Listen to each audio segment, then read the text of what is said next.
VP Sara, inuuna ang mga proyekto sa halip na tutukan ang mga impeachment o ang impeachment complaint. Umaabante sa balita si Abante reporter Ryan Reloban.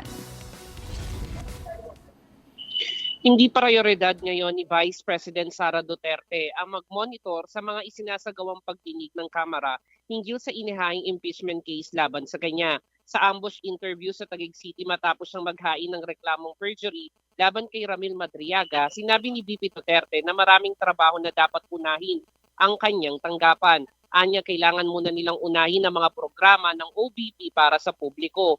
Tumanggi naman ang pangalawang Pangulo na sagutin kung ano ang paghahanda ng kanyang defense team hinggil sa mga impeachment complaint. Pakinggan natin naging sagot ni Vice President Sara Duterte sa tanong ng mga media. Marami akong ginagawa sa trabaho.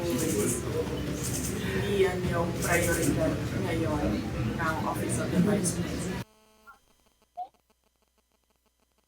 Yan ang naging tinig ni Vice President Sara Duterte. Ayon naman sa kanyang legal counsel na si Attorney Paulo Panelo Jr., hintayin na lang ang proseso ng House panel ng tanungin kung handang humarap si VP Sara sa mga hearing. Ako, si Ryan Reloban, Abante.